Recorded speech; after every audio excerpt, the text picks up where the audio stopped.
C'est la saison des orages, donc même si on est en été, voici un plat réconfortant pour les soirées qui en ont besoin. Les cannelloni à la bolognaise. Pour commencer, il va falloir qu'on prépare quelques légumes. J'utilise des carottes, du céleri et un oignon. Je coupe les kikis à mes carottes, je les épluche car je n'aime pas la peau, et je les coupe en tout petits morceaux. C'est nécessaire pour pouvoir fourrer les cannelloni ensuite. Vous n'êtes pas obligé de couper des morceaux aussi petits, mais voilà comment je procède.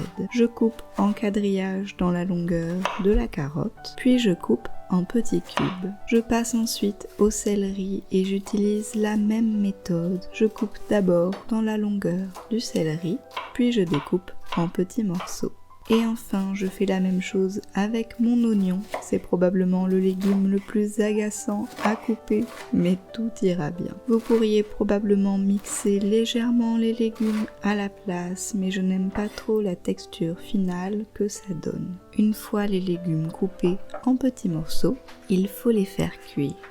Dans une grande poêle, je verse de l'huile, et quand le tout est chaud, j'y verse tous mes légumes. Ça peut sembler beaucoup comme ça, mais les légumes réduisent à la cuisson. Il suffit ensuite de laisser dorer les légumes en mélangeant régulièrement. Quand ils commencent à dorer, je rajoute 2 boîtes de tomates concassées.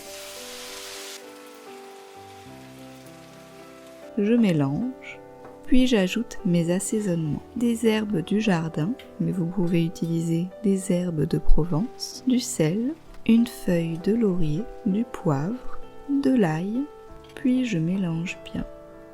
Je rajoute un petit fond d'eau, du vinaigre balsamique, c'est vraiment délicieux dans les sauces tomates. Je mélange pour la 15e fois, puis je couvre et je laisse mijoter le temps de préparer ma béchamel. Je vous ai déjà montré plusieurs fois comment faire la béchamel et j'ai un article sur le blog dont je mettrai le lien dans la description, donc je vais faire vite. Dans une petite casserole, je fais fondre de la margarine, puis j'y mélange de la farine et une fois que tout le lait est incorporé, j'ajoute mes assaisonnements. Du poivre, de la muscade, du bouillon et de la levure maltée. Je mélange bien et la béchamel est prête. Je n'ai plus qu'à la sortir du feu, le temps de pouvoir l'utiliser.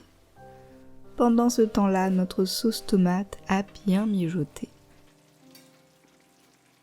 N'hésitez pas à la goûter pour voir si elle manque de quelque chose. J'enlève ma feuille de laurier et j'ajoute à ma sauce des PVT en tout petits morceaux. Ils sont déjà préparés et réhydratés.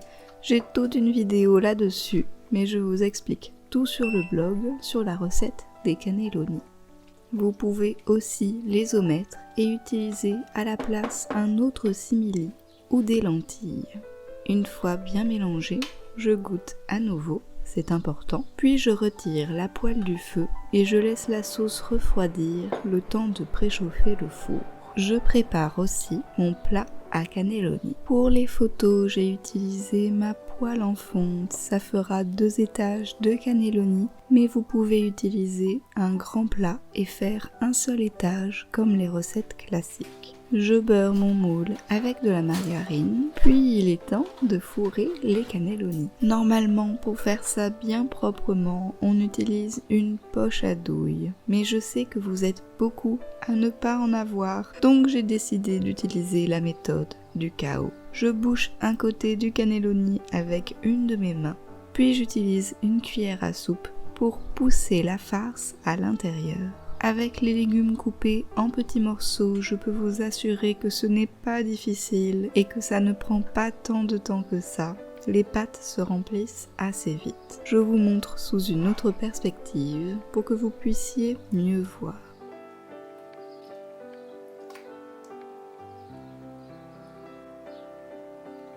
Après avoir fait un étage de cannelloni, j'en fais un deuxième en posant les cannelloni par-dessus les premiers. Normalement, on fait un seul étage, donc je vous conseille d'utiliser un grand plat si vous en avez un. S'il vous reste un peu de farce à la fin, il suffit de la glisser entre les cannelloni. puis de verser et d'étaler toute la sauce béchamel.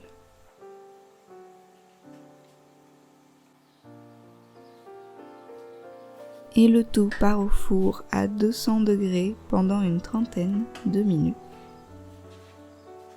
Et voici enfin nos merveilleuses cannelloni. C'est un plat tellement délicieux et satisfaisant, je trouve qu'on a vraiment délaissé les cannelloni au profit des lasagnes. C'est un plat similaire, mais je trouve que les cannelloni sont un peu moins écœurants. Retrouvez la recette avec toutes les quantités sur le blog, le lien est dans la description de la vidéo.